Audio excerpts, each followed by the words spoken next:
صلوات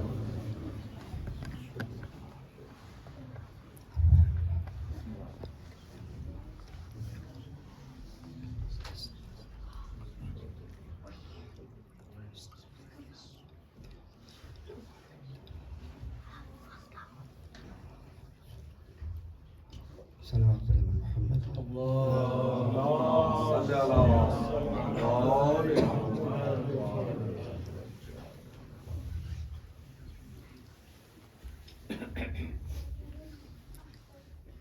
لا حول ولا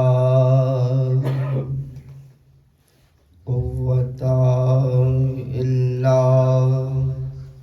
بالله العلي العظيم. حسبنا الله نعم الوكيل ونعم المولى ونعم النصير. أعوذ بالله من الشيطان اللعين الرجيم. بسم الله الرحمن الرحيم. الحمد لله رب العالمين والصلاة والسلام والتحية والإكرام على أشرف الأولين والآخرين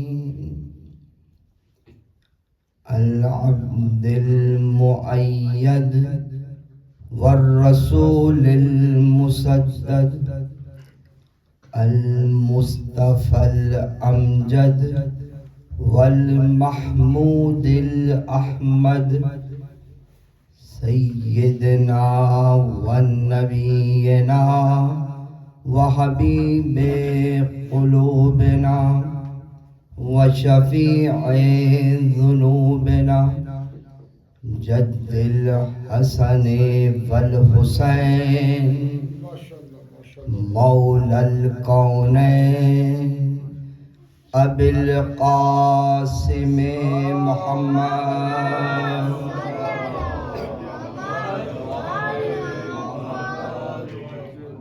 وآل بيته الطيبين الطاهرين المعصومين المنتجبين المنتخبين الذين أذهب الله عنهم الرجس أهل البيت وطهرهم تطهيرا. اللهم صل على محمد وآل محمد. الحمد لله الذي جعلنا من المتمسكين بولایت علی ابن ابی طالب. اللهم صل على محمد وآل محمد. سیما بقیت اللہ فی الارضین روحی وارواحنا له الفداء ولعنة الله على القوم الظالمين من الآن إلى قيام يوم الدين. رب اشرح لي صدري ويسر لي أمري واحلل عقدة من لساني يفقهوا قولي.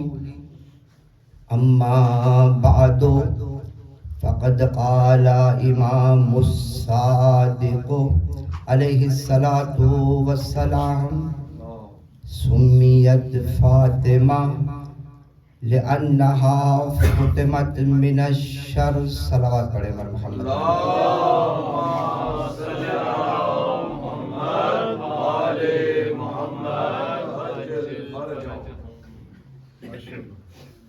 خداوند متعال کے شکر گزار ہیں کہ اس نے ایک دفعہ پھر مومنین کی زیارت کا شرف بخشا.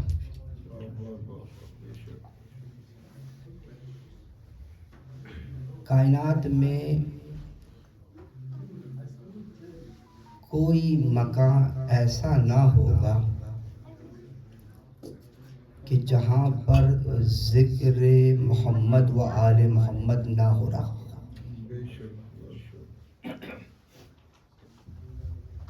شاید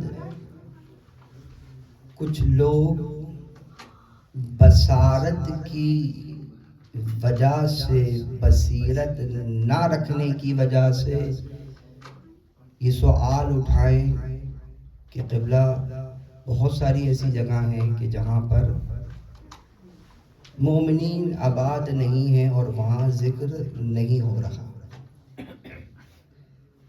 یہ ہماری بصارت ہے کہ جو دیکھ نہیں پا رہے. جن کے پاس بصیرت ہے وہ یہ جانتے ہیں اگر یہ ظاہری مخلوق وہاں موجود نہیں مگر کائنات کی جتنی بھی مخلوقات ہیں سب ذکر محمد و آل محمد کرتی ہوئی. ابھی ہماری بصارت اور بصیرت پر ڈیپینڈ کرتا ہے. اس ذکر پر جتنا بھی خداوند متعال کا شکر ادا کیا جائے وہ کم ہے کہ اتنی بڑی نعمت سے خداوند متعال نے ہم کو یہ نوازا ہے کہ ہم ان ہستیوں کا ذکر کریں کہ جن کا ذکر فرش والوں سے زیادہ عرش والے کرتے ہیں. جن کا ذکر فرش والوں سے زیادہ عرش والے سننے آتے ہیں. اور تاریخ نے اس کو رقم کیا ہے. اسی ذکر کی فضیلت کو بیان کرتے ہوئے تاریخ نے اس کو رقم کیا تھا کہ ملائکہ کی ایک جماعت ذکر سن کر جب فرش سے عرش پر پلٹی ہے تو جب وہ وہاں پہنچی ہے تو دوسرے ملائکہ نے ایک خوشبو کا احساس کیا کہ آج تمہارے پاس سے کچھ الگ سی خوشبو آ رہی ہے. تم نے کہا کہ آپ کہاں سے آ رہے ہیں؟ کہا کہ ہم فرش پر گئے تھے. کہا فرش پہ کہاں گئے تھے؟ کہا کہ ہم وہاں گئے تھے جہاں پر ذکر حسین ہو رہا ہے. اس ذکر حسین کے فرش سے ہم پلٹ کر آ رہے ہیں. کہا کہ ہمیں بھی وہاں لے چلو. کہا کہ اب تو وہ ذکر ختم ہو چکا ہے. کہا کہ ذکر ختم ہو گیا مگر فرش تو باقی ہے. تو وہ جماعت ملائکہ کی ان فرشتوں کے ساتھ عرش سے فرش پر آئی اور جس جگہ پر ذکر حسین ہوا تھا ابھی تک اس جگہ سے وہ خوشبو آ رہی تھی کہ جو خوشبو جو فرش سے لے کر عرش تک پہنچے تھے. تمام ملائکہ نے اپنے پروں کو اس فرش سے مس کیا اور دوبارہ فرش سے عرش پر تشریف لے گئے. ایک صلوات پڑھے ہمارے محمد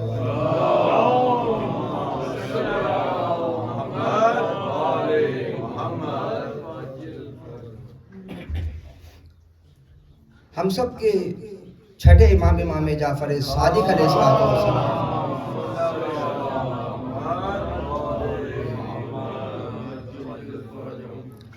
جیسا کہ آپ کو معلوم ہے آج کی اس مجلس کا انعقاد بسلسلہ شہادت جو ہے بی بی کونین دو عالم جناب حضرت فاطمہ الزہرا سلام اللہ علیہ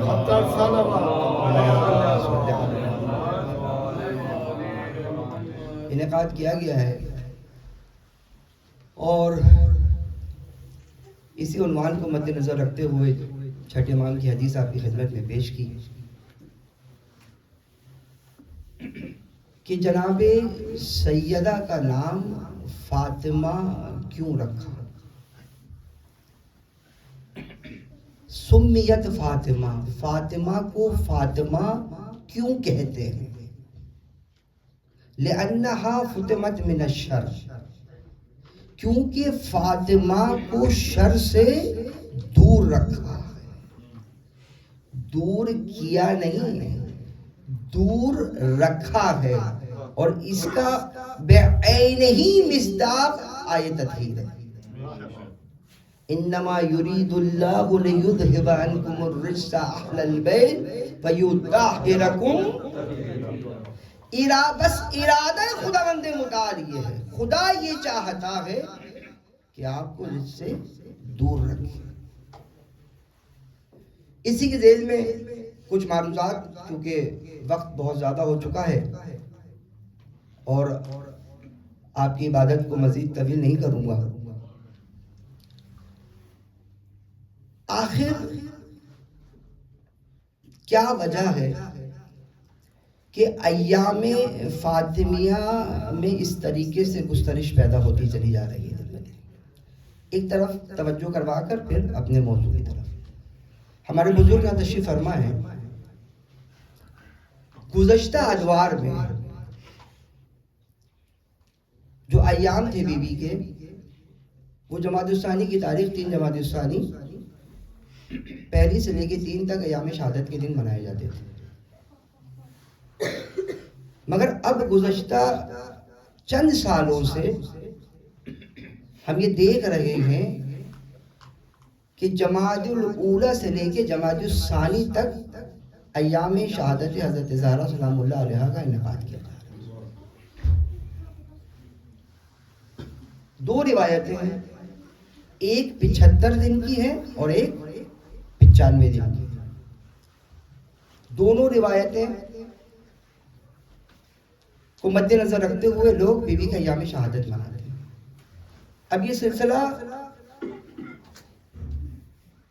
10 جمادی الثانی سے شروع ہو کر، جمادی الاول سے شروع ہو کر اور 3 جمادی الثانی تک جاری و ساری۔ یہ اتنا کیوں پھیلتا جا رہا ہے؟ ذکر فاطمہ میں اتنی برکت کیوں آتی جا رہی ہے؟ ایام ازا اپنی جگہ پر ہے، مگر ایام فاطمیہ کے اندر یہ جوش اور جذبہ یہ کیوں بڑھتا جا رہا ہے؟ کون ہے جو ہم سے یہ کروا رہا ہے؟ میں توجہ چاہوں گا، تھوڑا سا آپ کے ذہنوں کو مبذول کروں گا، سوچیں اور اپنی مقام اور منزلت کو سمجھیں کہ ہمیں کس نے اس قابل سمجھا کہ ہم اس ذکر کی ترویج کر سکیں، اس ذکر کو پھیلا سکیں، اور ہماری کیا بساط اور اوقات کہ ہم اس ذکر کی ترویج کریں۔ یہ کوئی ہے جو یہ ہم سے کروا رہا ہے، ہم سے پڑھوا رہا ہے، اس فرش ازا کو بچھوا رہا ہے۔ عزیزوں کوئی اور نہیں، اسی زہرا کا یوسف زہرا، پردہ غیب سے ایک ہاتھ ہے ہمارے سروں پر جو اپنی جدہ کے ذکر کو اپنے ظہور سے پہلے اور ان کے قاتلوں کو نمودار کرنا چاہتا ہے۔ توجہ کا طالب کہ مولا کے ظہور سے پہلے حقیقت شہادت مظلومہ سیدہ تمام عالم اسلام پر آشکار ہو جائے۔ یہ ہم خود سے نہیں بلکہ پردہ غیبت سے کوئی یہ کروا رہا ہے، اور الحمدللہ گزشتہ چند سالوں سے ماشاءاللہ دنیا کے ہر کونے کے اندر، ہر کونے میں ایام فاطمیہ کا انعقاد کیا جا رہا ہے، اور اس کی جس کی بساط ہو، جتنی استطاعت ہو، جتنی اس کے اندر جرت ہو، اس ذکر کو عام کریں۔ اس ذکر کو پھیلائیں، بھلے چھوٹے ہی پیمانے پر کیوں نہ ہو. ہمارے یہاں چھوٹا اور بڑا کچھ نہیں ہوتا کہ یہ مجلس چھوٹی ہے، یہ مجلس بڑی ہے، یہ ذاکر چھوٹا ہے، یہ ذاکر بڑا ہے. چھوٹا اور بڑا ہمارے اور آپ کے درمیان میں تو ہو سکتا ہے، مگر سیدہ کے پاس وہی بڑا ہے جو اخلاص کے ساتھ اس ذکر کے اندر تشریف لائے. وظیفہ ہی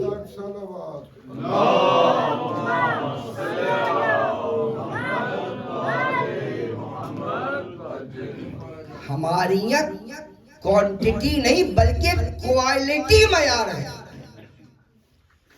معیار کوالٹی ہے. اسی وجہ سے ہم کم ہیں مگر ہزاروں لاکھوں پر بھاری ہیں.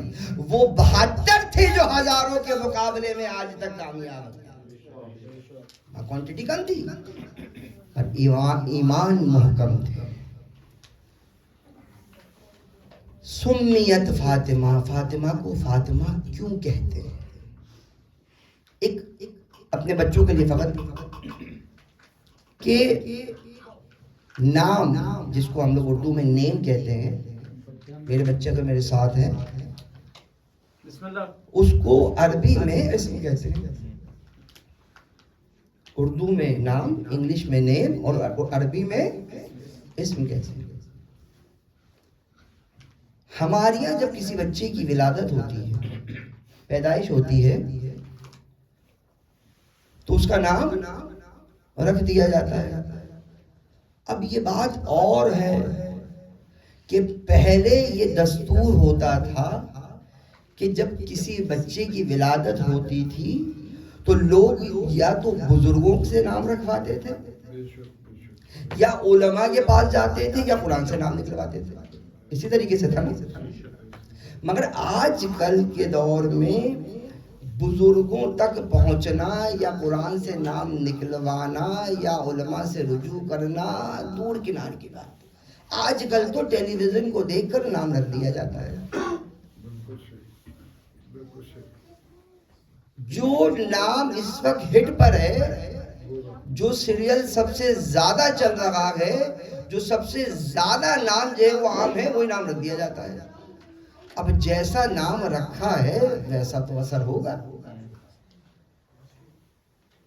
جیسا نام رکھیں گے اس کا ویسا اثر ہوگا. اگر یہی نام انسان کسی کے مشورے سے رکھے، کسی بزرگ کے مشورے سے رکھے، قرآن سے نکلوا کے رکھے تو اس کو اپنا اثر ہے. مگر جب سوشل میڈیا سے نام رکھا جائے گا تو اس کا اثر اسی طریقے سے ہوگا. ایک صاحب نے اپنے بچے کا ایک نام رکھا اور ہمارے استاد سے انہوں نے کہا، ایک دن گھر پہ ان کی دعوت کی، ان سے کہا کہ قبلہ ذرا دعا کیجئے گا کہ پروردگار ہمیں ایک بیٹا عطا کر دے. تو کہا کہ آپ نے اپنی بیٹی کا کیا نام رکھا؟ ان کا فلاں نام رکھا. کہ آپ کو اس کا معنی پتہ ہے؟ کہا کہ نہیں. پھر آپ نے کیسے نام رکھ دیا؟ آپ نے اپنی بیٹی کا نام بھی رکھ دیا اور اس کے معنی بھی آپ کو نہیں پتا. تو جو خود سے نام رکھے جائیں گے تو اس کا نتیجہ بھی پھر اسی طریقے کا ہوگا. کہا کہ آپ مجھ سے کہہ رہے ہیں کہ آپ میرے لیے دعا کریں کہ پروردگار مجھے بیٹا دے. پہلے جو آپ نے بیٹی کا نام رکھا تھا اس کے معنی آپ کو پتہ ہے کیا ہے؟ اس کے معنی اردو میں بس کے ہیں. توجہ کی آپ نے؟ اس کے معنی جو انہوں نے اپنی بیٹی کا نام رکھا تھا اس کے معنی کیا ہے؟ بس. جب آپ نے ہی بس کر دی تو خدا نے بھی بس کر دی. جب آپ نے خود سے ہی بس کر دی تو خدا کی طرف سے بھی بس ہو گئی. اس طرف متوجہ کرنا چاہ رہا ہوں میں کہ جب انسان اپنے بچوں کا نام رکھے تو یا تو قرآن سے نکلوائے یا کسی بزرگ سے یا کسی عالم دین کے مشورے سے رکھے. ایک صلوات پڑھیں محمد اللہم صلی علی محمد و آل محمد. اب آئمہ کی تاکید دیکھیں اس حوالے سے. کیوں بحث ہے نام جناب فاطمہ کی، تو اس کا ایک مقدمہ آپ کی خدمت میں عرض کر رہا ہوں.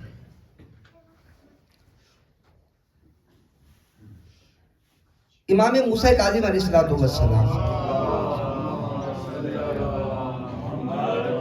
2 دن ہوئے ابھی ولادت ہوئے. ولادت کو کتنے دن گزرے؟ 2 دن. چھٹے امام گہوارے میں منہ ڈال کر اپنے بیٹے سے گفتگو کر رہے ہیں.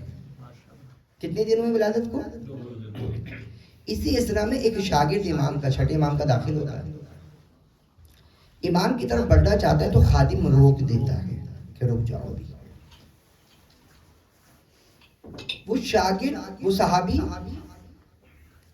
بیان کرتے ہیں کہ مجھے واقعاً رکنا پڑا، اتنی دیر امام محو گفتگو رہے اپنے بیٹے سے کہ مجھے احساس ہوا کہ کچھ وقت گزرا ہے. جب گفتگو ختم کر لی تو ایک دفعہ پلٹے اور پلٹ کر اپنے صحابی سے کہتے ہیں، چھٹے امام، کہ چلو بڑھ کر اپنے وقت کے امام کو سلام کرو. صحابی بڑھتے ہیں آ کر وہ بڑھ کر 7ویں امام کی خدمت میں سلام عرض کرتے ہیں. امام گہوارے سے جواب سلام دیتے ہیں اور اس کے بعد کہتے ہیں اذهب، چلا جا، وتغیر اسمها، اور اس کا نام تبدیل کر دے. جو تیرے گھر میں تیری بیٹی کی ابھی ولادت ہوئی کچھ دن پہلے، اور تو نے جو اس کا نام رکھا ہے عند اللہ مغضوب، خدا کے نزدیک وہ نام مغضوب ہے. مغضوب سمجھتے ہیں نا، یعنی غضبناک ہے. تغیر اسمہ، اس کا نام تبدیل کر دے. نام کیا تھا؟ حمیرہ. میں اس لیے بتا رہا ہوں کہ معاشرے میں اس ٹائپ کے نام رکھے جاتے ہیں. حمیرہ عربی میں حمورہ سے نکلا ہے. حمورہ کے معنی ہے سرخ گالوں والی. یہ نام خدا کے نزدیک مغضوب ہے، اس کا نام فوراً تبدیل کر دے. ایک دفعہ اس کو تعجب ہوا کہ ایک تو گہوارے سے جواب سلام، اس کے بعد غیب کی خبر دی. تعجب کرنے کی ضرورت نہیں ہے، یہ فخر عیسیٰ ہے. جب عیسیٰ اپنی آغوش مادر میں رہ کر کلام کر سکتے ہیں کہ انی عبداللہ آتانی الکتاب، میں بندہ خدا ہوں اور میں کتاب لے کر آیا ہوں اور خدا نے مجھے نبی بنا کر بھیجا ہے، تو یہ فخر عیسیٰ ہے. یہ کلام بھی کر سکتے ہیں اور غیب کی خبر بھی دے سکتے ہیں. ایک صلوات پڑھے بر محمد وآلہ محمد.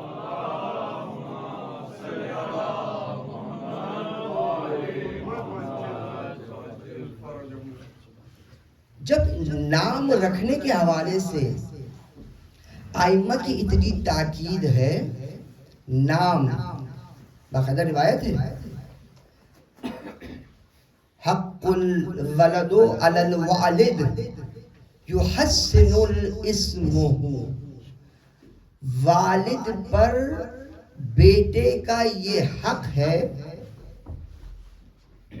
والد کی گردن پر بیٹے کا یہ حق ہے کہ اس کا بہترین نام رکھے. یہ حق ہے بیٹے کا، فرزند کا اپنے والد کی گردن پہ یہ حق ہے. اس کی ایک ذمہ داری ہے خدا متعال کی طرف سے کہ تم اس کا بہترین نام رکھو. جب آئمہ نام رکھنے کے حوالے سے اتنی تاکید کر رہے ہیں تو ہماری بچوں کی تربیت کے بارے میں پھر امام کیا کہیں؟ دیکھ رہے ہیں ان مجالس کا کوئی مقصد ہے. جو یہاں پڑھنے آ رہا ہے وہ بھی بے ہدف گفتگو نہ کرے، جو سننے آ رہا ہے وہ بھی بے ہدف گفتگو نہ سنے. پڑھنے والے کا بھی وظیفہ مشخص ہونا چاہیے اور سننے والے کا وظیفہ. جو یہاں بیٹھ کر آ رہا ہے پڑھ رہا ہے وہ ہر چیز نہیں پڑھے گا. بلکہ وہ بڑھے گا کہ جو آپ کو قرب امام اور قرب الہی کا سبب بن سکے. اس ذکر کا کوئی فائدہ ہونا چاہیے, کوئی مقصد ہونا چاہیے, کیونکہ ذکر یہ محمد و آل محمد علیہ الصلوۃ والسلام ہے. اور یہ ذکر اگر آپ کے اندر قرب جناب سیدہ سلام اللہ علیہا پیدا نہ کر سکے تو اس ذکر کا مقصد کیا ہے؟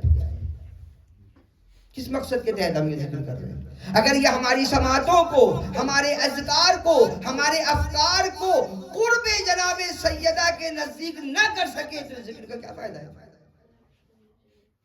کوئی ہدف ہے نا, کچھ مقصد ہے نا آنے کا. ہماری جو نسلیں یہاں بیٹھی ہوئی ہیں, اور مجھے بڑی خوشی ہوئی ہے دیکھ کر کہ چھوٹے چھوٹے بچوں نے آ کر اس ذکر میں شرکت کی. سلام ہو ان ماؤں پر کہ جن کی آغوش میں, اس دلوں میں, ان کے سینوں میں وہ خون محب علی ابن ابی طالب دوڑ رہا. سلام ان ماؤں پر جنہوں نے ایسی تربیت کر رہے ہیں بچوں کو کہ ابتدا سے ہی ذکر محمد و آل محمد میں مشغول کر رہے ہیں. مزید اس کے اوپر کام کرنے کی ضرورت ہے کہ قرآن کی تعلیمات, مناقب, منقبت, فضائل و مصائب جو بھی ہو سکے بچوں کو تیاری کروا کر ان کو زیادہ سے زیادہ اس کے اندر شرکت کریں. ہاں عزیزوں, ضروری ہے جب نام کے سلسلے میں اتنی تاکید ہے تو اسی طریقے سے تربیت کے حوالے سے بھی بہت ضروری ہے, متوجہ ہونے کی ضرورت ہے. دستور زمانہ گزر رہا ہے, یہ زمانہ آ رہا ہے, گزر رہا ہے اور گزرتا چلا جائے گا, مگر ہمیں اپنے بچوں کی تربیت کے حوالے سے متوجہ ہونے کی ضرورت ہے کہ کہیں ایسا نہ ہو کہ ان ماحول کا وہ حصہ بن کر دین و مذہب سے دور ہو جائے. کیونکہ اس مادی جسم کو اسی دنیا میں رہ جانا ہے. جہاں والد کا حق نام رکھنے میں اتنا اس کی گردن پر حق ہے شریعت کی طرف سے, تو اسی طریقے سے اس کی اولاد کی تربیت کا بھی اس کی گردن پر حق ہے. ذمہ داری ہے کہ آپ کو ایک نعمت دی گئی ہے اولاد کی صورت میں, تو آپ سے اس کے بارے میں پوچھا جائے گا. قرآن کے اندر آیت موجود ہے, لَإِن شَكَرْتُمْ لَأَزِيدَنَّكُمْ وَلَإِن كَفَرْتُمْ إِنَّ عَذَابِي لَشَدِيدٌ. جو بھی تمہیں نعمت ملی ہے اس پر تمہارا حق بنتا ہے کہ تم اس پر شکر ادا کرو. دامن وقت میں گنجائش نہیں کہ میں شکر کے موضوع کو کھولوں کہ شکر کی اقسام کیا ہیں, کس طریقے سے شکر کیا جاتا ہے. بس اتنا بیان کرتا چلوں کہ یہ جو اولاد کی نعمت آپ کو ملی ہے, اس کا شکر آپ کس طریقے سے ادا کر سکتے ہیں؟ اس کو بہترین تعلیم دے کر, اس کو بہترین ماحول دے کر, اس کو علوم آل محمد سے اس کے قلوب کو منور کر. دنیاوی تعلیمات اپنی جگہ ہیں, اس سے میں انکار نہیں کر رہا کہ دنیاوی تعلیمات نہ دی جائیں, نہیں, دنیاوی تعلیمات کے ساتھ ساتھ علوم آل محمد کی تعلیمات بھی ضروری ہیں. ہمارے بچوں کو قرآن پڑھنا کون سکھائے گا؟ ہمارے بچوں کو واجبات سے کون ہم آہنگ کرے گا؟ ہمارے بچوں کو شریعت کے بارے میں کون بتائے گا؟ جو بچے بلوغ پر پہنچ گئے ہیں, احکام شریعت ان کو کون بتائے گا؟ یہ کس کی ذمہ داری ہے؟ علماء کی ہے, تو علماء کو لائیں, ان کے ذریعے سے اپنے بچوں کی تربیت کرائیں. وگرنہ ماحول گھر کا ایسا بنائیں کہ کم از کم گھر کا ماحول دیکھ کر بچہ با تربیت ہو سکے. تذکر شاید آپ کے لیے سخت ہو جائے گی, مگر کوئی مقصد ہے عزیزوں اس عزاداری کا, اس ذکر کا کوئی مقصد ہے, بے ہدف نہیں ہے. یہ گھر کے ماحول کو ایسا بنا لیں کہ بچہ جب گھر میں آئے, بچپنے سے دیکھیں بچہ ہر چیز پک کر رہا ہوتا ہے, اور یہ اس وقت سے پک کر رہا ہوتا ہے کہ میں آپ کو بیان نہیں کر سکتا اس وقت, کیونکہ آواز بہت دور تک جا رہی ہوگی. مگر اتنے بس یہاں متوجہ ہو جائیں کہ جب آپ یہ سمجھ رہے ہوتے ہیں کہ یہ کچھ نہیں سن رہا, یہ سب کچھ سن رہا ہوتا ہے, یہ ہر چیز کو محسوس کر رہا ہوتا ہے. جو آپ کر رہے ہوتے ہیں ان حرکات و سکنات کو وہ جلب کر رہا ہوتا ہے, محسوس کر رہا ہوتا ہے ہر چیز کو, بچپنے سے لے کر اور اپنی عمر تک, ہر عمر کے ہر حصے میں ہر چیز کو پک کرتا ہے. مگر یہ جو دور بچگی ہے, جو بچپنا ہے اس کا, یہ بڑا امپورٹنٹ ہوتا ہے. ولادت سے لے کر بلوغ تک کا یہ دور, اپنے گھر کی انوائرمنٹ کو عزیزو چینج کر دے. آپ دیکھیں اس کا اثر, گھر کے ماحول کو اپنا گھر فاطمیہ بنا دیں, اپنے گھر کے ماحول کو فاطمی رنگ دے دیں, اپنے گھر کے ماحول کو حسنی کر دیں، اپنے گھر کے ماحول کو حسینی کر دیں۔ یہ کیسے ہوگا؟ کس طریقے سے ہوگا؟ کہ جب آپ کے گھر کے اندر وہ انوائرمنٹ ہو۔ میں ہمیشہ اکثر کہا کرتا ہوں، ہم علی کو مانتے ہیں اور ماننا ہم پر واجب ہے، ہم نہیں مانیں گے تو پھر کون مانے گا؟ مگر جب علی کو مانتے ہیں تو علی کی بھی ماننا شروع کرتے ہیں۔ ماننا فقط کفایت نہیں کرتا، بلکہ علی کو ماننے کے ساتھ ساتھ علی کی بھی ماننا پڑے گا۔ جبھی تو گھر کا ماحول علوی ہوگا، جبھی تو گھر کا ماحول فاطمی ہوگا، جبھی تو گھر کا ماحول حسنی ہوگا، جبھی تو گھر کا ماحول حسینی ہوگا۔ کب؟ جب آپ کے گھر کے اندر ہر وہ فعل انجام دیا جائے، ہر وہ تزئین کی جائے، ہر اس طریقے سے آپ کے گھر کو سجایا جائے کہ جو علی کی حب کا حقدار ہو، جو علی کو پسند ہو، جو جناب سیدہ کی پسند ہو، جو حسن کی پسند ہو، جو حسین کی پسند ہو۔ جس دن سے آپ یہ ارادہ کر لیں اور اپنے گھر کو، گھر کے ماحول کو فاطمی ہو، حسنی ہو، حسینی اور علوی بنا دیں، آپ اپنے بچوں کی تربیت کو اس طریقے سے بدلتے ہوئے دیکھیں گے کہ آپ تصور بھی نہیں کر سکتے۔ ایک صلوات پڑھیں بر محمد و آل محمد۔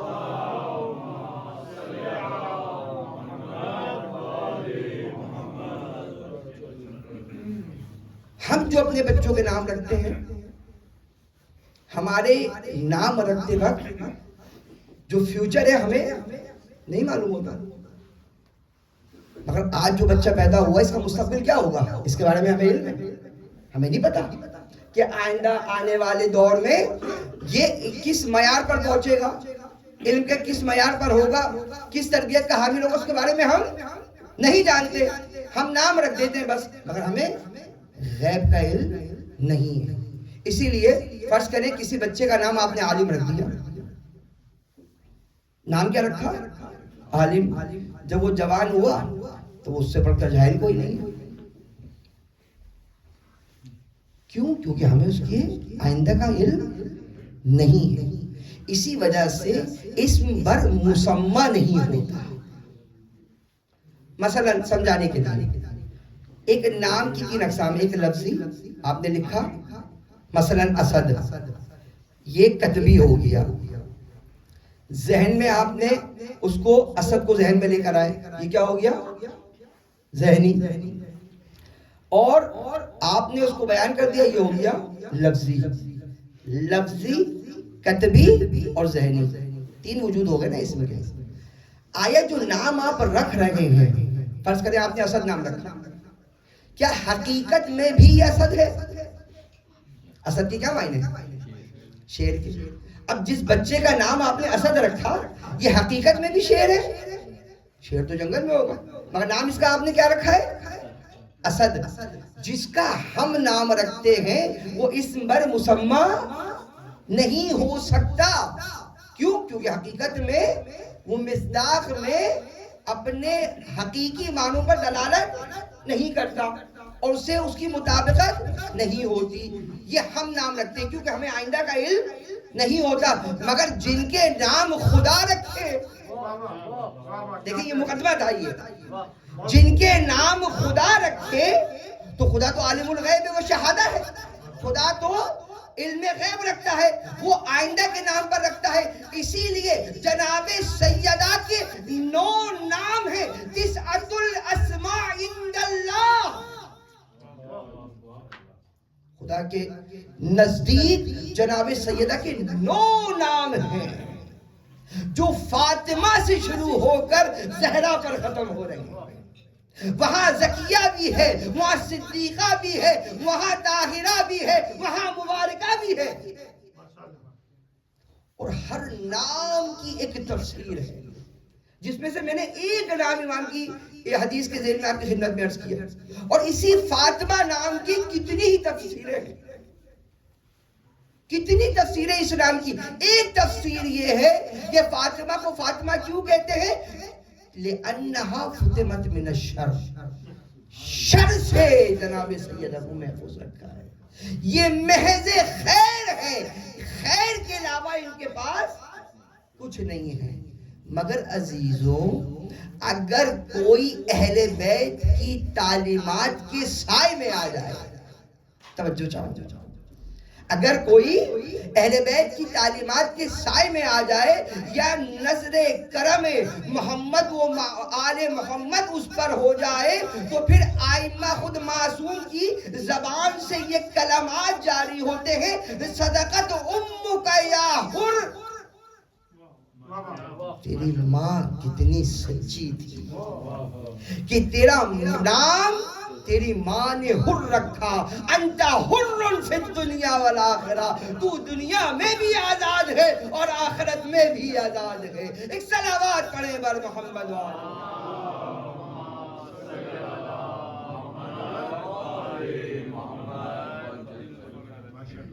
دیکھا ہم نے کہ اگر اہل بیت کی تعلیمات کے سائے میں آ جائیں اور اہل بیت کی ہم پر نظر ہو جائے تو خود اہل بیت اس کی شان میں بیان کرنا شروع کرتے ہیں.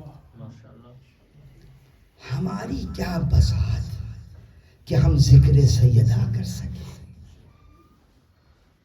وما ادراک مل فاطمہ، اور تمہیں کیا معلوم فاطمہ کیا ہے. یا لیلۃ القدر، اللہ، لیلۃ القدر ہے فاطمہ. تعجب کریں گے آپ، لیلۃ القدر فاطمہ. جی عزیز، حقیقت لیلۃ القدر کو اگر کوئی درک کرنا چاہتا ہے، کتنا انتظار کرتے ہیں ہم لوگ رمضان مبارک میں ان راتوں کا کہ شب قدر آئے، شبائے قدر آئے تو ہم خدا کی بارگاہ میں توسل کریں، نمازیں پڑھیں، دعائیں کریں. اس رات کی حقیقت اور کمال کا نام ہے سیدہ. اگر آپ چاہتے ہیں کہ لیلۃ القدر کو درک کریں اور اس کی حقیقی معرفت اور شناخت حاصل کر سکے تو آپ کو جناب فاطمہ زہرا کی شناخت و معرفت حاصل کریں. جب بھی درود پڑھا کریں تو بلند آواز سے پڑھیں. اللہم صلی علی محمد و آل محمد وعجل فرجهم. نحن حجت اللہ علیکم، ہم اہل بیت حجت ہے تم پر اللہ کی. دیکھیں عظمت جناب سیدہ کو اہل بیت خود بیان کر رہے ہیں. نحن حجت اللہ علیکم، ہم حجت خدا ہیں تم پر.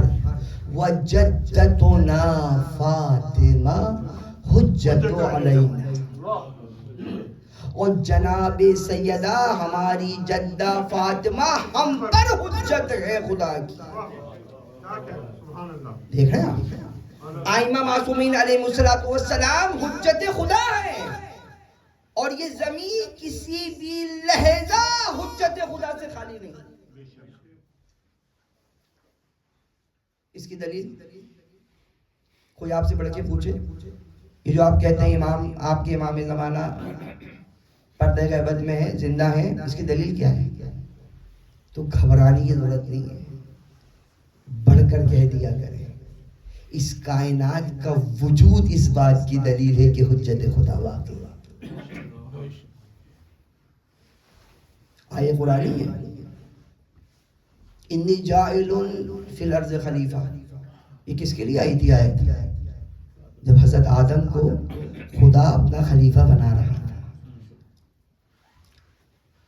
ماشاءاللہ پڑھا لکھا مجمع ہے، اہل سماعت ہے، اس لیے میں گفتگو تھوڑی سی علمی کر رہا ہوں.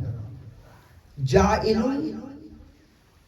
یعنی بنانے والا، اس میں فاعل ہے، اور اس کے معنی ہے استمرار کے. یعنی جب تک خلیفہ کس پہ بنا رہا ہے خدا بندے متعال؟ زمین پر. انی جاعل فی الارض، زمین پر. جب تک زمین ہے اس وقت تک خلیفہ ہے خدا بندے متعال. انشاءاللہ آپ کی خدمت میں عرض کریں گے جتنے بھی مناصب الہیہ ہیں یہ سب من جانب اللہ ہے، چاہے وہ منصب خلافت ہو، چاہے وہ منصب نبوت ہو، چاہے وہ منصب رسالت ہو، چاہے وہ منصب وصایت ہو، جانشین ہو، چاہے منصب امامت ہو، یہ تمام مناصب قرآن سے آپ کی خدمت میں انشاءاللہ عرض کریں گے، یہ سب من جانب اللہ ہے۔ اسی وجہ سے جو اس کا بنانے والا ہوگا اس میں، اور جو خود سے بنائیں گے اس میں زمین آسمان کا فرق نظر آئے گا۔ ایک دلیل۔ دوسرا، ہمارا وجود، خود تشیع کا وجود اس بات کی دلیل ہے کہ ہمارے ایمان باقی ہے۔ مگر عزیزو روایت میں ہے کہ یہ آپ کو زندہ ہی نہ رہنے دیں، یعنی وہ الفاظ نہیں ہے کہ میں بیان کر سکوں، وہ حشر کریں آپ کا کہ آپ تصور نہیں کر سکتے اگر نظر کرم حجت خدا نہ ہو۔ ایک اور امام کی، کیوں؟ قرب امام قرب فاطمہ ہے۔ اگر جناب سیدہ کا قرب چاہتے ہیں تو اپنے امام کا قرب حاصل کرنا ہوگا۔ ایک شخص نے پوچھا کہ آپ لوگ اپنے امام کو عریضہ لکھتے ہیں؟ ہاں کہ لکھتے ہیں۔ عریضہ یعنی جو امام کو خط لکھا جاتا ہے، اپنی ہر کوئی اپنے انداز میں لکھتا ہے۔ کہتے ہیں جو آپ لکھتے ہیں اس کا جواب بھی آتا ہے؟ کہاں کہ بالکل آتا ہے۔ کہتے کیسے؟ کہتے ہم جب عریضہ لکھ کر بھیجتے ہیں امام کی خدمت میں، اس کے بعد جو ہم نے عریضہ لکھا ہوتا ہے، جب وہ ہماری عرض پوری ہو جاتی ہے تو ہمیں پتہ چل جاتا ہے امام کا جواب آ گیا۔ بھئی آپ نے کوئی بھی دعا لکھ کے بھیجی امام کی خدمت میں کہ مولا مجھے اولاد کی نعمت سے مالا مال کر دے، کچھ عرصے بعد دیکھا آپ کو اولاد کی نعمت مل گئی تو امام کا جواب آ گیا۔ اور اس سے بڑھ کر اور آپ کو کیا دلیل ہے؟ ضروری ہے عزیزو کہ ہمارا ہر ذکر قرآن سامت سے شروع ہو اور قرآن ناطق پر ہو۔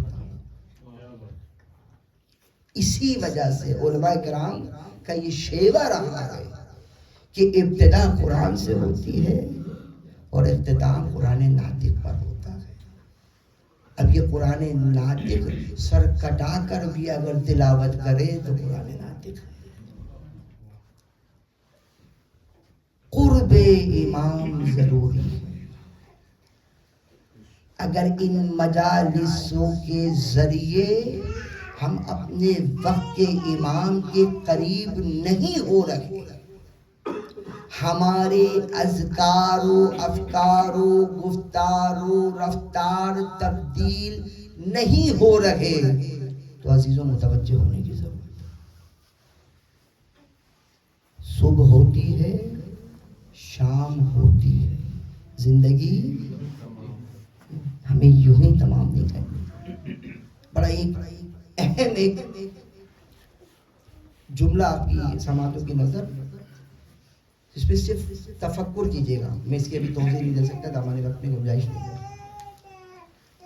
زندگی گزاری ہے یا زندگی گزری ہے؟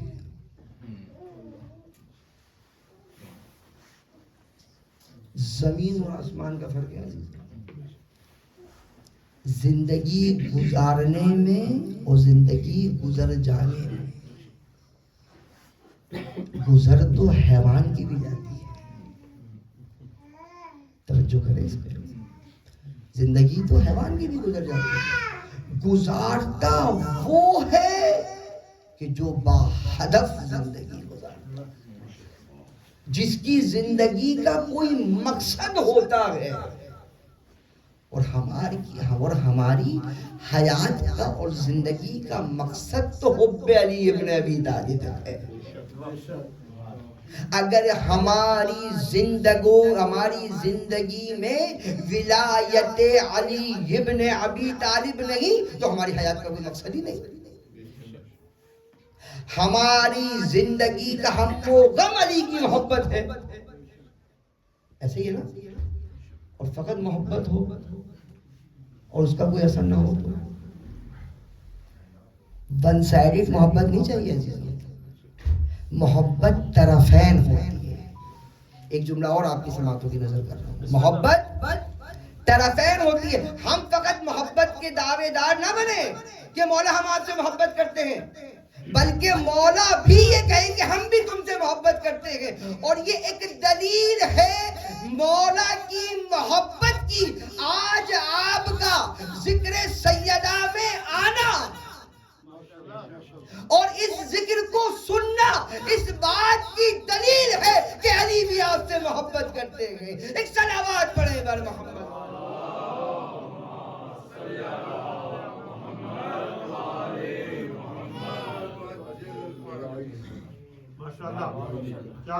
ایسا میں اور بھی لوگ ہوں گے، اطراف شہر میں اور بھی لوگ ہیں، سب کیوں نہیں آئے؟ توفیق چاہیے، ایمان کی تازگی چاہیے، حب علی کا جذبے کے ساتھ ساتھ اظہار چاہیے. آپ نے اظہار کیا، آپ یہاں تک چل کر آئے. آپ خود سے نہیں آئے، آپ کو بلایا گیا ہے. اور خوش نصیب ہیں وہ لوگ جن پر کرم جناب سیدہ ہے کہ اس ذکر کو بچھاتے ہیں، عام کرتے ہیں اور لوگوں کو دعوت دیتے ہیں کہ تم بھی آؤ اس ذکر کے اندر شرکت کرو. سعادت چاہیے، یہ سعادت ہے، یہ لطف سیدہ ہے کہ کچھ کو اس قابل سمجھتی ہیں، کچھ لوگوں کو اس مقام پر سمجھتی ہیں کہ ہم تمہیں بانیان میں سے شمار کریں گے، تمہیں ان ہستیوں کا بانی بنائیں گے کہ جن کا ذکر فرش والوں سے زیادہ عرش والے کرتے ہیں. اس کے لیے توفیق چاہیے آنے کے لیے. ہاں عزیزو، مقصد ذکر واضح ہونا چاہیے. قرب امام ضروری ہے. میں کیا مدح و ثناء سیدہ کروں گا، میری کیا بساط ادنا سا تعلیم جناب سیدہ کی فضیلت بیان کریں، جس کے لیے خود آئمہ یہ کہہ رہے ہیں کہ جو ہم خود حجت خدا ہیں اور ہم پر جناب سیدہ ہماری جدہ فاطمہ ہم پر حجت خدا کی طرف سے. اور ایک نہیں کئی مقامات پر قرآن کے اندر جناب سیدہ کی مقام اور منزلت کو بیان کیا گیا. حدیث قصہ کی مرکزیت دیکھنے کس کے پاس ہے؟ کبھی آپ نے یہ دیکھا کہ تاریخ میں کسی کے باپ کا، کسی کے شوہر کا تعارف ان کے بچوں کے ذریعے کروایا جا رہا ہو؟ یہ واحد گھرانہ ہے بنجدن پاک کا. اس میں بھی اگر کسی کو تعارف کے لیے منزلت اور مرکزیت مل رہی ہے تو وہ جناب سیدہ، وہ جبرائیل جو ہر روز اس دروازے پر آتا ہے. اسے نہیں معلوم کہ اس گھر میں کون رہتے ہیں، مگر آج خدا کی بارگاہ میں کیوں پوچھ رہا ہے یا اللہ ومن تحت الکساء، اے خداوند متعال عز و جل اس چادر کے نیچے کون ہے؟ تو بس یہ پتا چلا جب پنجتن کا نور ایک جگہ جمع ہو جائے، وہ جبرائیل جو ہر روز آتا تھا وہ بھی ان کو پہچاننے سے قاصر ہو جاتا ہے. تو پھر عرش سے آواز آتی ہے ہم فاطمہ و ابوہا و بالہا و بنوہا. ایک صلوات پڑھے بر محمد و آل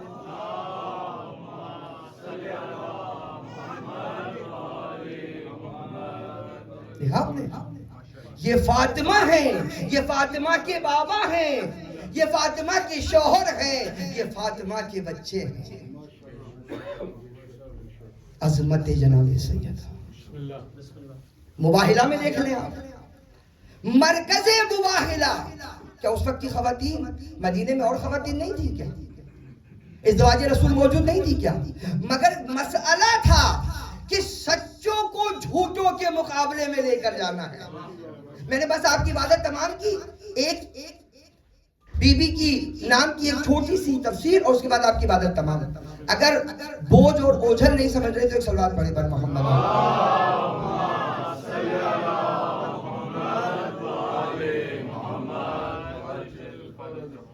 سچوں کو لے کر جانا ہے جھوٹوں کے مقابلے میں. اگر اس وقت مدینے میں کوئی اور سچا ہوتا تو پیغمبر اس کو لے آئے. خواتین میں اگر کوئی سچا تھا تو جناب سیدہ تھی، بچوں میں اگر کوئی سچے تھے تو حسنین شریفین تھے، اور اگر نفس رسول کی حیثیت سے اگر مدینے میں کوئی سچا تھا تو ولی مرتضیٰ تھے، یا پھر فقط پیغمبر مصطفیٰ صلی اللہ علیہ وسلم۔ افسوس اس وقت کے مسلمانوں پر کہ بنو نجران کے علماء نے ان چہروں کو دیکھ کر پہچان لیا، مگر مسلمان نہیں پہچان سکتے کہ اگر یہ اشارہ کر دیں تو پہاڑ اپنی جگہ چھوڑ دیں، اگر انہوں نے بد دعا کر دی تو ہمارا وجود صف ہستی سے مٹ جائے۔ صداقت جناب سیدہ پر ایک دلیل تاکہ آپ کو پتہ چل جائے کہ صدیق کون ہوتا ہے اور صدیقہ کون ہوتی ہے، فرق واضح ہوتا ہے۔ اکثر آپ لوگ سنتے چلے آ رہے ہیں کہ جناب سیدہ اپنا حق مانگنے بازار تک گئی، کہاں تک گئی؟ دربار تک، اپنا حق کے لیے دربار تک گئی۔ جو کوثر و تسنیم کی مالکہ ہو وہ اپنے چند درختوں، صدق کے چند درختوں کے لیے اپنا حق مانگنے جائے گی؟ صدیقہ تھی جو صدیق اکبر بنے بیٹھے ہوئے تھے، ان کو حقیقت اور ان کے جھوٹ کو ان کے گھر تک پہنچانے گئی۔ بس تھوڑی سی توجہ اور آپ کی عبادت تمام۔ جناب سیدہ کا گھر سے نکلنا عزیزو آپ کیا سمجھتے ہیں؟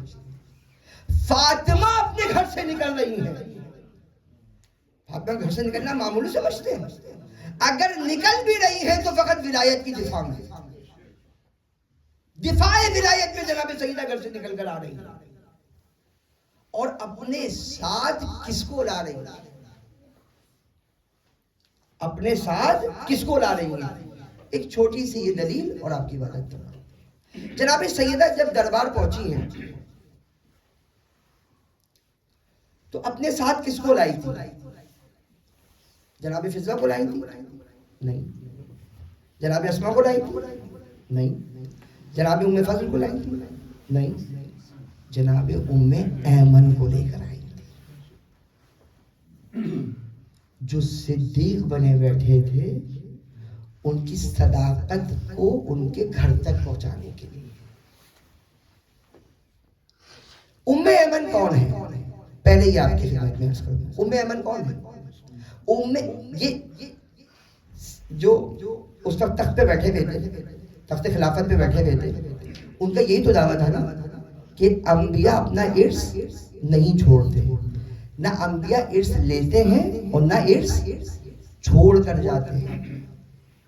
جو جناب سیدہ نے قرآنی دلائل دیے، آیت قرآنی پڑھ کر سنائی، اس کا انہوں نے انکار کیا اور حدیثیں پڑھ کر جناب سیدہ کو سنا رہے تھے۔ جس وقت پیغمبر اکرم آیت قرآنی پڑھتے تھے، جس وقت پیغمبر اکرم آیت قرآنی پڑھتے تھے تو اس وقت کہتے تھے، جس وقت پیغمبر اکرم حدیث قرآنی بیان کرتے تھے، احادیث بیان کرتے تھے، لکھنے کے لیے کہتے تھے تو کہتے تھے حسبنا کتاب اللہ، ہمارے لیے کتاب کافی۔ اس وقت حدیث کو نہیں مانتے تھے، اس وقت پیغمبر کے دور میں حدیث کو نہیں مانتے تھے۔ آج جناب سیدہ قرآن پڑھ کر سنا رہی ہیں، اس کے مقابلے میں حدیث پڑھ رہی ہیں۔ در حقیقت میں نہ یہ قرآن کو مانتے ہیں اور نہ یہ حدیث کو مانتے ہیں۔ یہ قرآن یہ حدیث کی روح سے یہ بیان کرنا چاہ رہے ہیں کہ پیغمبر نہ ارث لیتے ہیں اور نہ ارث چھوڑ کر جاتے ہیں۔ جناب سیدہ قرآن کی آیتیں بیان کر کر یہ بتا رہی ہیں کہ انبیاء ارث لیتے بھی ہیں اور ارث چھوڑ کر بھی جاتے ہیں۔ اس کی واضح دلیل یہ ام ایمن ہے۔ ام ایمن جناب حضرت عبداللہ کی کنیز تھی کہ جب عبداللہ دنیا سے گئے تو اپنے بیٹے حضرت محمد کو دے کر گئے، اور جب پیغمبر اکرم دنیا سے گئے تو جناب سیدہ کی خدمت میں یہ ام ایمن کنیز روشنی میں آئی تو بس یہ پتا چلا کہ نبی ارث لیتے بھی ہیں اور ارث چھوڑ کر بھی جاتے ہیں، اور اس کی واضح دلیل دربار میں یہ ام ایمن کا ظاہر میں وجود تھا کہ جو جناب سیدہ نے بھرے مجمع میں دکھا کر بتا کر یہ بتا دیا کہ دیکھو ارث چھوڑتا بھی ہے نبی اور ارث لیتا بھی ہے، مگر یہ خلیفہ وقت مجبور ہو گیا اور اس کو جناب سیدہ نے اس چوراہے پر لا کر کھڑا کر دیا۔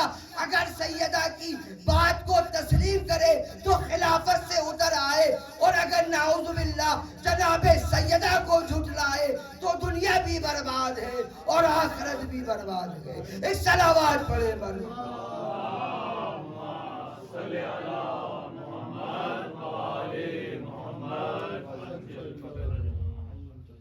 صدیق اکبر بننا آسان ہے، اپنے آپ کو صدیق اکبر کہنا آسان ہے، فاروق اعظم کہنا آسان ہے، مگر صدیقہ طاہرہ کہلوانا اور بننا من جانب اللہ ہے۔ بس عزیزوں، معروضات اور بہت ساری تھی مگر دامن وقت میں وقت ختم نہیں ہے۔ آخر ایسا کیا ہوا کہ جناب سیدہ بعد از رسول یا 75 دن یا 95 دن زندہ رہ سکی۔ فاطمہ تو بضعۃ منی، فاطمہ میرے جگر کا ٹکڑا ہے۔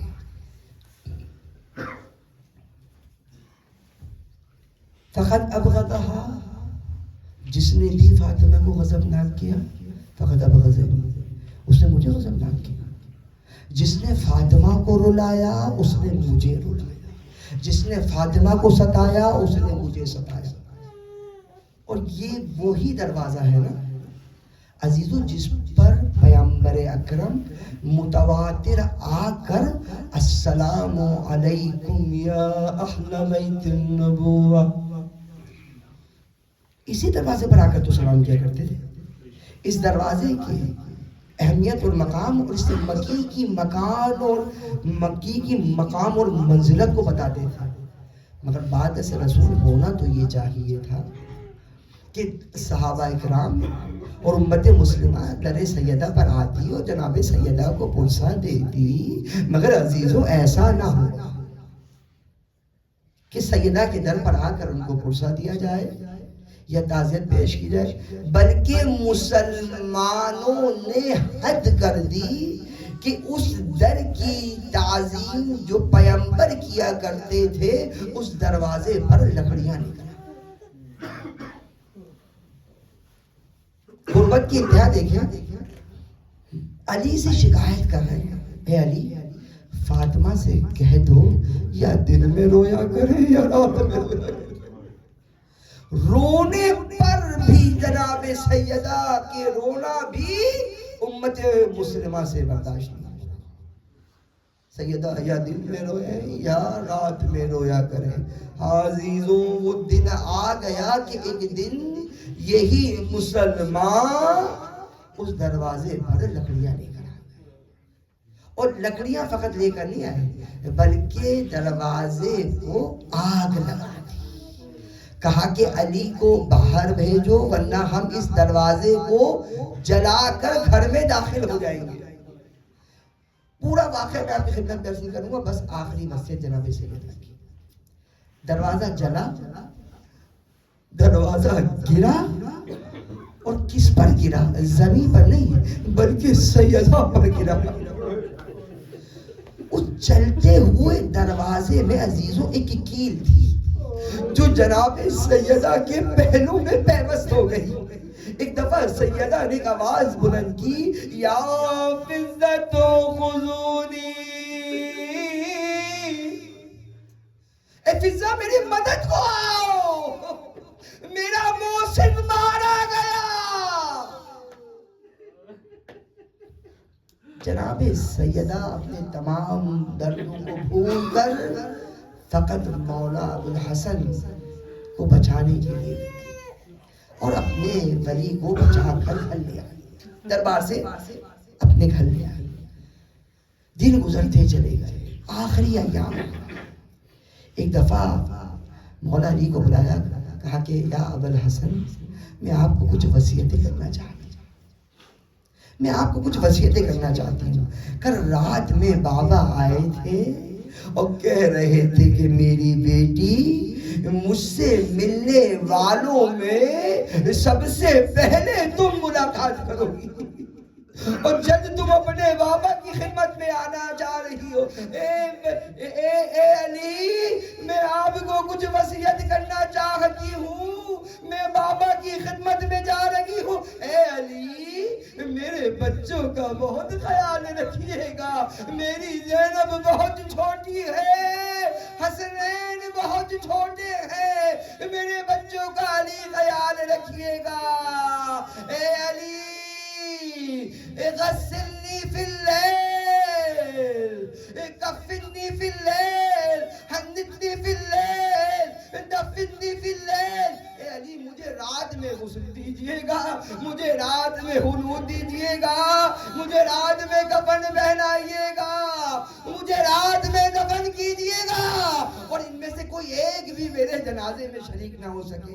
جناب سیدہ جو ہے وصیتیں کر رہی ہیں اور جناب امیر کو وصیتیں کر دی۔ بس عزیزو سیدہ کا آخری دن آ گیا۔ اس دن جناب سیدہ نے گھر کے تمام کاموں کو خود انجام دینا شروع کیا، گھر کے سارے کام کر رہی ہیں۔ ایک دفعہ اسما بڑھتی ہے، اے بی بی آپ ماشاءاللہ صحت یاب ہو گئی، آج سارے کام آپ خود کر رہی ہیں، بی بی کچھ اجازت دیجئے۔ ہاں اسما اب تمہاری بیوی بس کچھ دیر کی مہمان، اے اسما میں کچھ وصیتیں کرنا چاہتی ہوں، اے اسما دیکھو میری زینب کا خیال رکھنا، میرے بچوں کا خیال رکھنا، اے اسما میرے حسین کو بہت پیاس لگتی ہے، میرے حسین کا خیال رکھنا۔ اور دیکھو اسما ابھی میں حجرے میں جا رہی ہوں، تسبیح و تحلیل کی آواز آتی رہے تو دیکھ لینا کہ تمہاری بیوی زندہ ہے، جہاں تسبیح و تحلیل کی آواز بند ہو جائے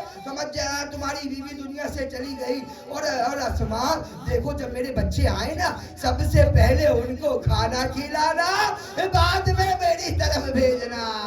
بس عزیزو یہ کہہ کر جناب سیدہ حجرے میں گئی، ایک دفعہ زینب کو بلایا۔ زینب کا سن کتنا ہے؟ 3.5-4 برس کی زینب، ارے چھوٹی سی زینب، ارے فضہ سے کہتی ہے اے فضہ میری زینب کو تنہا نہ چھوڑنا، جب بھی دربار جانا، زینب جب دربار جائے تم ساتھ ساتھ جانا۔ ایک دفعہ جناب زینب کو اکیلا اپنے حجرے میں بلا کر ایک دفعہ کہتی ہیں بیٹی ذرا وہ صندوق اٹھا کر لانا۔ عزیزو جو نہیں رو سکا اب تک رو لے، بس جناب سیدہ کی آخری وصیتیں ہیں۔ ایک دفعہ جناب زینب وہ صندوق لے کر آئی، صندوقچے کو کھولا، کیا دیکھا اس میں کچھ کفن رکھے ہوئے ہیں، ارے کچھ کفن رکھے ہوئے۔ ایک کفن کہا بی بی نے زینب یہ کفن اٹھا کے دینا، بی بی نے کفن اٹھایا، جناب زینب نے کفن اٹھا کر جناب سیدہ کو دیا، کہا کہ دیکھو بیٹی آئے وقت کسی پر نہ آئے، اتنی چھوٹی سی بچی اور ماں اس سے کہے کہ یہ میرا کفن ہے، اے زینب یہ تمہاری ماں کا کفن ہے جو کہ کچھ دیر میں دیا جائے گا۔ اس کے بعد دوسرا کفن اٹھایا، کہا کہ یہ کس کا ہے اماں؟ کہا کہ یہ تمہارے بابا کا ہے، مسجد میں شہید کیے جائیں گے، میرے بعد تمہارے بابا کو شہید کر دیا جائے گا۔ تیسرا کفن اٹھایا، کہا کہ اماں یہ کس کا کفن ہے؟ کہا کہ یہ تمہارے بھائی حسن کا کفن ہے، یہ تمہارے بھائی حسن کو دیا جائے گا۔ چوتھا کفن اٹھایا، ذہن میں یہ تھا کہ یہ بھیا حسین کا کفن ہوگا۔ ایک دفعہ کفن جناب سیدہ کو دیا، کہا کہ اماں یہ کس کا کفن ہے؟ کہا کہ یہ بھی تمہارے بھائی حسن کا کفن ہے۔